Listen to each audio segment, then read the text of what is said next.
دیکھو قرآن میں نا بڑے علمی نکات ہیں. قرآن کہہ رہا ہے یعتذرون الیکم اذا رجعتم الیہم لترضوا عنہم. قرآن کہہ لتعرضوا عنہم ہے لترضوا عنہم؟ کوئی حافظ نہیں بیٹھا ہوا.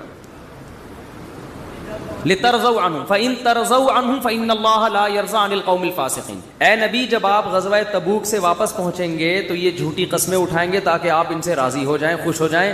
اگر آپ خوش ہو بھی گئے اللہ پھر بھی خوش بولو نہیں ہوگا. دیکھو یہاں نبی کو خوش کرنے کا ثواب کیوں نہیں مل رہا؟ کیونکہ یہاں نبی کو خوش کرنے سے مقصد اللہ کو خوش کرنا نہیں ہے. تو قرآن کہہ رہا ہے ایسی خوشی کا میں ایسی خوشی پہ خوش نہیں. اور کعب ابن مالک, مرارہ ابن ربی اور ہلال ابن امیہ, ان تین صحابی نے سچ بول کے نبی کو ناراض کر دیا. منافقین نے جھوٹ بولا نا کہ یہ عذر تھا یہ عذر تھا, ہم تبوک میں اس لیے نہیں آ سکے, یہ مسائل تھے یہ مسائل تھے. نبی عالم الغیب نہیں, آپ نے کہا چلو بھائی ایسے ہی ہوگا, آپ خوش ہو گئے ٹھیک ہے بھائی جاؤ, کوئی سزا نہیں کچھ بھی نہیں. اللہ نے کہا آپ خوش ہیں, اللہ نہیں خوش ان سے.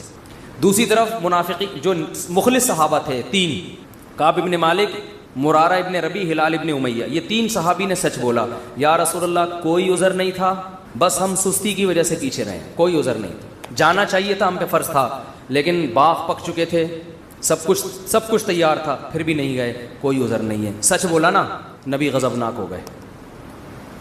نبی کیا ہو گئے؟ اس لیے نہیں کہ سچ بولا ہے, اس لیے کہ جب کوئی عذر نہیں تھا تو پیچھے رہنے کا کوئی جواز بنتا نہیں. آپ نے فرمایا قم, جاؤ یہاں سے, حتی یقضی اللہ فیکم, اللہ فیصلہ کرے گا تمہارے بارے میں. 40-50 دن بائیکاٹ ہوا, یہاں تک کہ صحابی کہتے ہیں نبی نے سلام تک کا جواب نہیں دیتے تھے. کیا گزری صحابہ پر, مگر قرآن کہہ رہے ہیں میں کیا تھا ان سے بولو راضی تھا, کیونکہ مجھے خوش کرنے کے لیے انہوں نے سچ بولا. تو پھر اللہ نے پیغمبر کو بھی راضی کر لیا بعد میں, اور اتنا خوش ہو گئے پیغمبر, فرمایا اللہ نے تمہاری تو اچھا. اور سنیں اسلام کے عقیدے بتا رہا ہوں کتنے واضح ہیں کہ ہم اسلام کو فالو کسی مدرسے کے کسی بندے کی وجہ سے نہیں کرتے. اور یہ بھی بتا دوں اس ایک بندے کی وجہ سے مدرسوں کو بدنام کرنا کہ مدرسے ایسے ہوتے ہیں یوں ایسے ہوتے ہیں, یہ بھی وہی زیادتی ہے جس کا میں نے ابھی تذکرہ کیا. جب حضرت کعب ابن مالک کی توبہ قبول ہوئی تو ان کو خوشخبری پہنچی, وہ نبی کے پاس آئے. آپ صلی اللہ علیہ وسلم کا چہرہ حدیث میں آتا ہے استنار وجہہ کأن وجہہ قطعۃ قمر, ایسے چمک رہا تھا جیسے 14ویں کا چاند.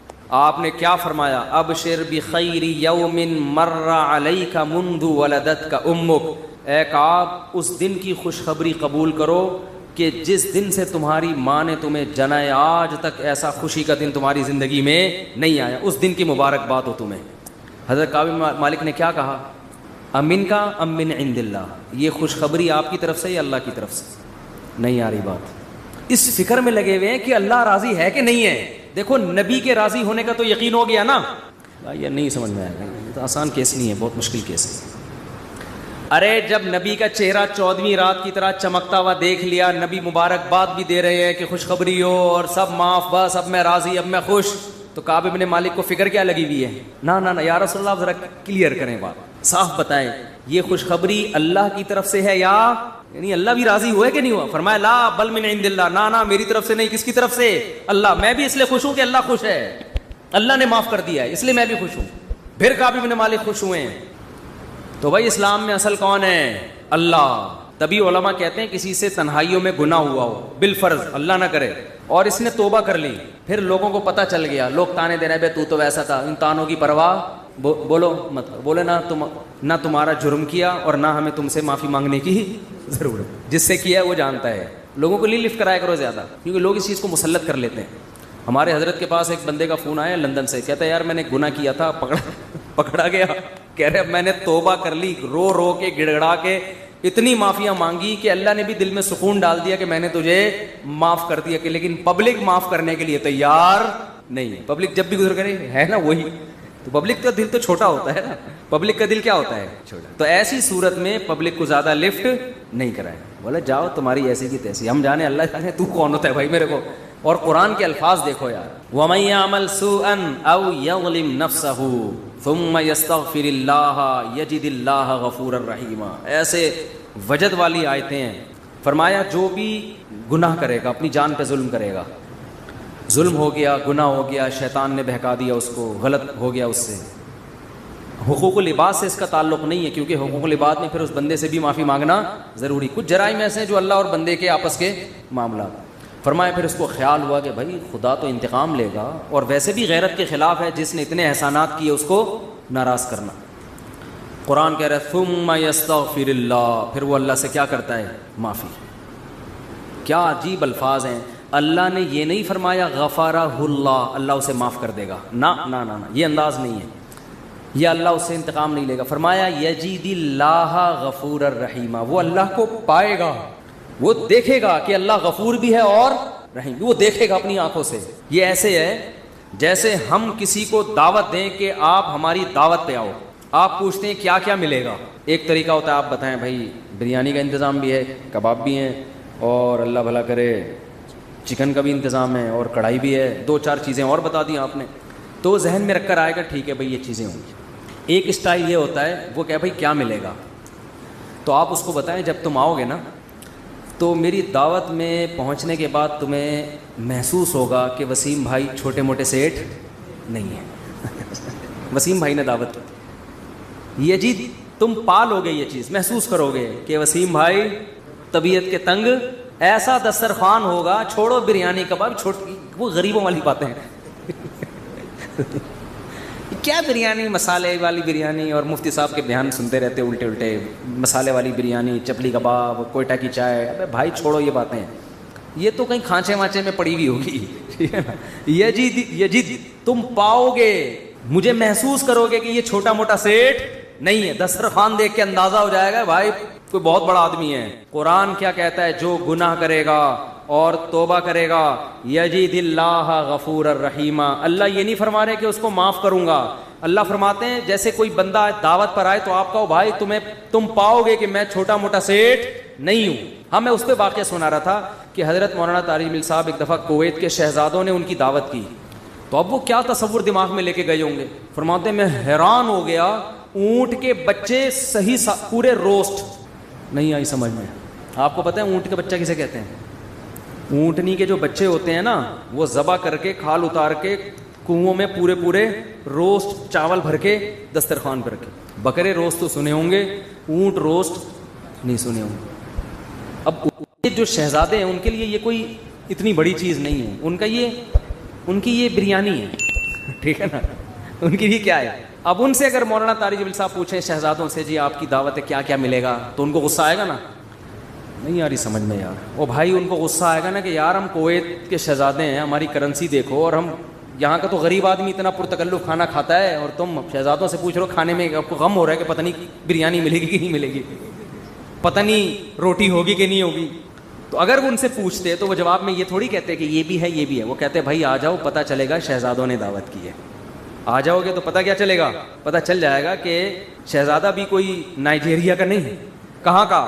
کویت کا، عرب شہزادہ ہے، اس کی دعوت ہے، آپ آئیں، اور ان کو پتہ چل گیا، انہوں نے بیان میں بھی بتا دیا۔ تو اللہ کا انداز یہی ہے، فرمایا تم سے کتنا بڑا جرم ہو جائے، کتنا بڑا جرم، یہاں تک کہ نبی نے فرمایا کہ اللہ فرماتے ہیں یا عبادی لو بلغت ذنوبک عنان السماء، تم نے گناہ کرتے کرتے کرتے کرتے زمین آسمان کے خلا کو بھر دیا، اتنے گناہ ہو گئے، ثم استغفرونی، پھر ایک دن تمہیں خیال آیا یار یہ غلط ہوا ہے، یہ نہیں ہونا چاہیے تھا، رب کو منانا چاہیے، بالآخر اس کا انجام برا ہے، گناہ کی سزا ملتی ہے، تو آپ نے ہاتھ اٹھا کے اللہ سے معافی، کسی اور کے در پہ نہیں گئے، کسی کی پرواہ بھی نہ کرو کون کیا کہہ رہا ہے، اللہ سے معافی مانگی۔ تو حدیث کے الفاظ کیا ہیں، قرآن کے الفاظ بھی عجیب ہے جو میں نے بتائے، قرآن کے الفاظ کے اللہ فرماتے ہیں معاف کرنا، تو یہ تو ہلکی بات ہے نا، معاف کروں گا تو مطلب یہ کہ یہ بریانی ملے گی، کوفتے ملیں گے، سالن، یہ تو ہم نے بتا دیا نا۔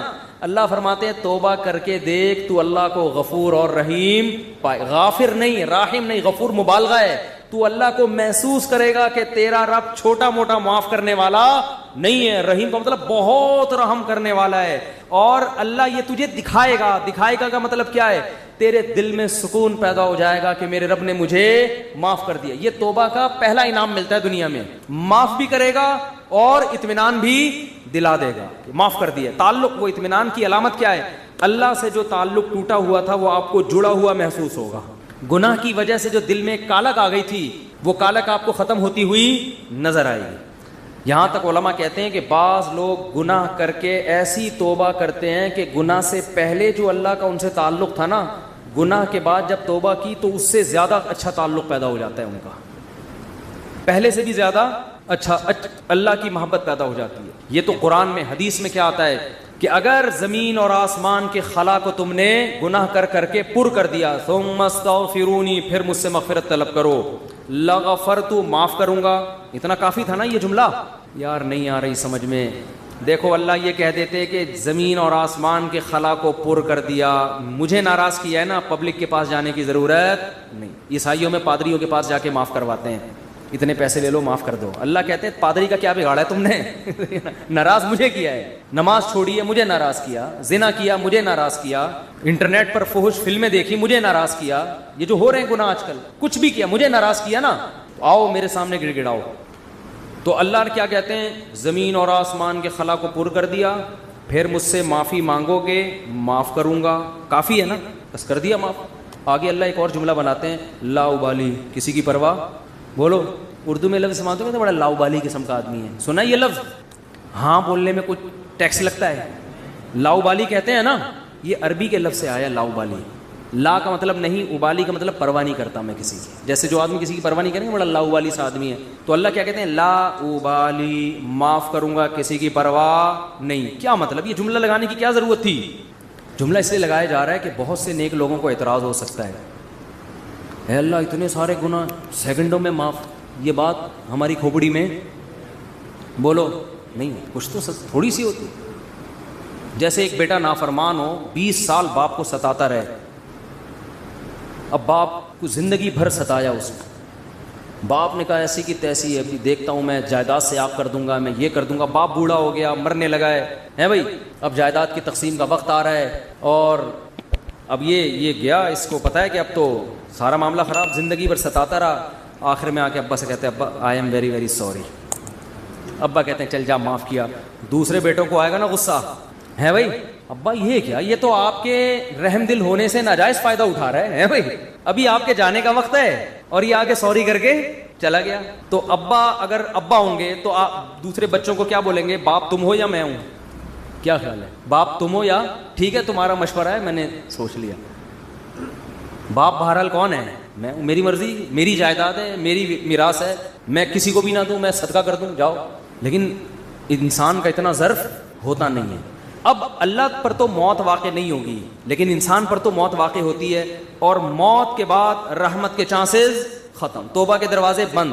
ساری زندگی گناہ کرتا کرتا اب موت سے پہلے اللہ سے کیا کہہ دیتا ہے، آئی ایم سوری، معاف کر دیں.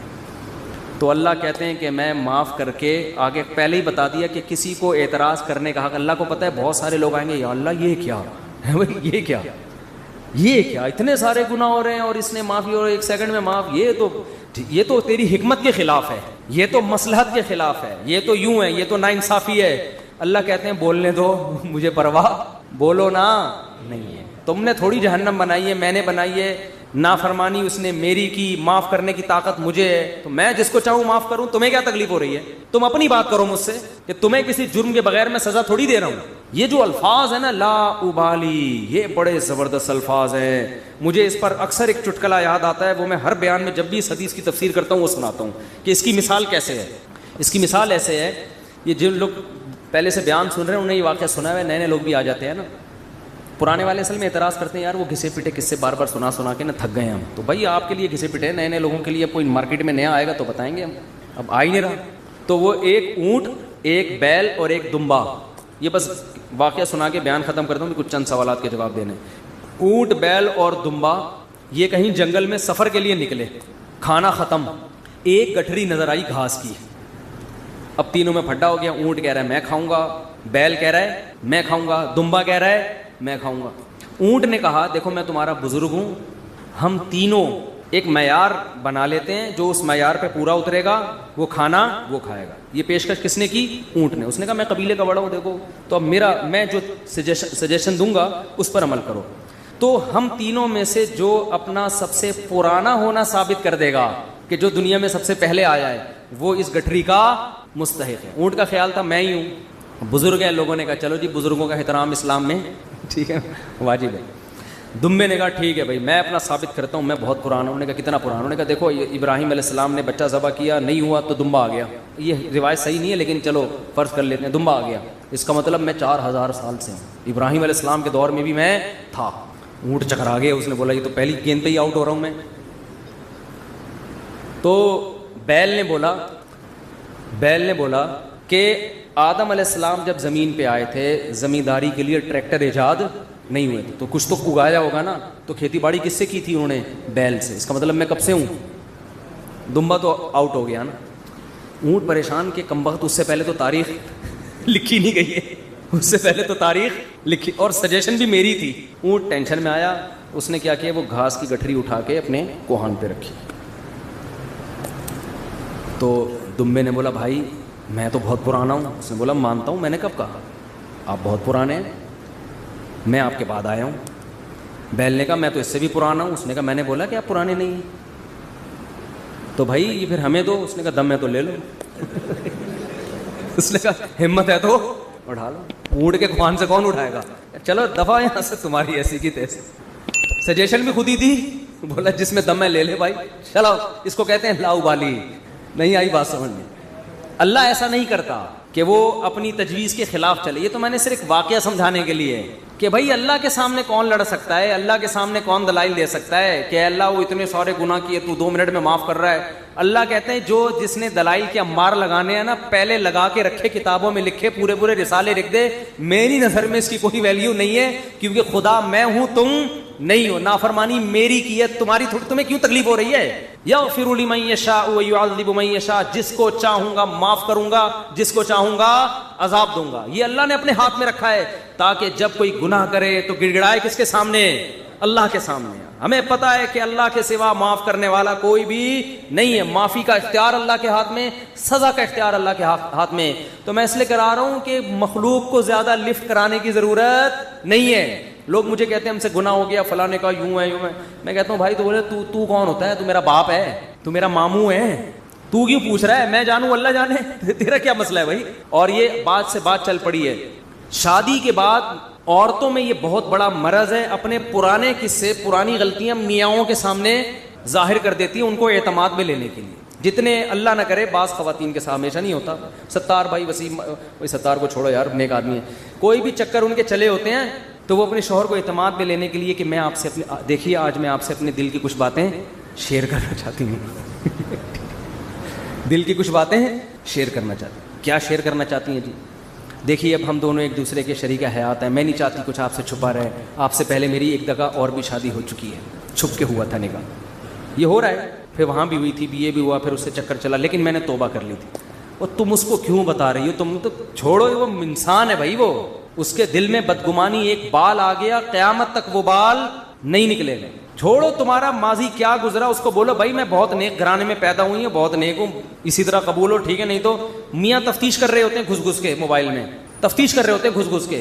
تو یہ کس نے اجازت دی آپ کو تفتیش کرنے کی بھائی؟ اسی طرح عورت شوہر سے بھی نہ پوچھے پرانے, وہ بھی مکھنچو بیٹھ کے اپنے پرانے قصے سنا رہا ہوتا ہے, اس کو بھی اعتماد کیا ہو جاتا ہے. جو اللہ نے جس گناہ پہ پردہ ڈالا, آپ خود اگر اس کو ظاہر کر رہے ہو تو آپ سے بڑا بے وقوف دنیا میں کوئی بھی نہیں. ایک عورت نے مجھے بتایا کہ میرے شوہر کو مجھ پہ شک ہوا, اس نے ماضی شادی سے پہلے, دیکھو شادی کے بعد کی بات ہے, شادی سے پہلے کیا ہوتا رہا چھوڑو اس کو, ٹٹولا بالآخر میں نے اگل دیا جی میرا کسی سے غلط تعلق تھا, میں نے توبہ کر لی.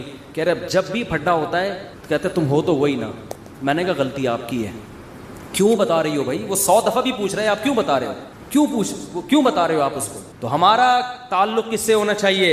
ہم اللہ کے بندے ہیں, جرم اللہ کا, تو توبہ بھی کس سے؟ اللہ کی. اور ایک اور بات سے بات نکلتی ہے, بعض خواتین کے ساتھ کوئی ایسا واقعہ ہو چکا ہوتا ہے کہ وہ کنواری نہیں رہتی, بعض دفعہ کوئی مسئلہ ہوتا ہے ان کے ساتھ, یا بعض دفعہ کوئی برائی ہو چکی ہوتی ہے جس سے وہ توبہ کر چکی ہوتی ہیں, وہ شادی کرتے ہوئے ڈر رہی ہوتی ہیں. تو ڈر رہی ہوتی ہیں کہ شوہر کو پتہ چلے گا, وہ کہے گا یہ تو کنواری نہیں ہے. تو وہ جب میں فون اٹھاتا تھا نا اس طرح کے مشورے بھی کہ ہم کیا شوہر کو بتا دیں, تو یہ حماقت نہیں کرنا بھائی. یہ تو کسی بھی طرح سے زائل ہو سکتا ہے, کسی بیماری سے بھی ہو سکتا ہے پردہ زائل, اور بھی 10 بازوں کے پیدائشی نہیں ہوتا. تو ایسے موقع پہ جھوٹ بولنا بھی جائز ہے. نہیں آ رہی بات, عورت کے لیے جائز ہے کہ وہ شوہر سے بولو نا, جھوٹ بول دے. وہ یہ نہ بتائے کہ میں نے بدکاری کی ہے پھر توبہ کر لی ہے, یہ اتنی تفصیل میں جانے کی ضرورت نہیں ہے. وہ بول دے بھائی یہ پیدائشی نہیں ہے, یہ جھوٹ ہے, لیکن کیوں؟ وجہ اس کی یہ کہ اس کمبخت کو یہ تفتیش کی اجازت نہیں ہے کہ وہ پوچھے آپ سے. جو ماضی کے قصے ہیں وہ کیا ہیں؟ وہ ختم، وہ پرانے ہیں. تو جو ٹوہ میں لگتا ہے نا، ٹوہ میں گھستا ہے ایک دوسرے کی ٹوہ میں، اللہ اس کو کیا کرتے ہیں؟ رسوا کرتے ہیں. تو گناہ ہو جائے کس سے تعلق؟ اللہ سے. ہم عیسائی تھوڑی ہیں کہ پادریوں سے جا کے یا پنڈتوں سے جا کے اپنے گناہ شیئر کر رہے ہوں. مجھے بھی لوگ آ کے بتاتے ہیں، میں کہتا ہوں یار مجھے نہیں بتاؤ کیا ہوا ہے، میں بھی انسان ہوں. ہاں ایک صورت میں آپ بتائیں، جیسے کوئی مریض ڈاکٹر کو اپنی بیماری بتا رہا ہوتا ہے علاج کے لیے، تو کسی بزرگ سے، کسی عالم سے آپ کا تعلق ہے، آپ سمجھتے ہیں کہ اس سے میں مشورہ لے سکتا ہوں، اور مشورہ اس وقت تک نہیں لے سکتا جب تک میں اس کو اپنا پورا مرض بتاؤں نہیں کہ میرے اندر کیا گناہ ہے جو میں چھوڑنا چاہتا ہوں مگر مجھ سے چھوٹتا نہیں. ایسی صورت میں پھر مجبوری ہے بتانے کی تاکہ وہ اس کا کوئی علاج بتایا. تو اس کا خیال کرنا چاہیے. یہ اللہ کا دین کتنا زبردست ہے، اللہ نے ہمیں بتا دیا گناہ سے بچنا کیسے، ہو جائے تو کرنا کیا ہے. تو ہمارا رب ہے غفور الرحیم، جب توبہ کرو گے اللہ کہتے ہیں میں بتا دوں گا کہ میں، لوگ معاف نہیں کرتے مگر میں معاف کر دیتا.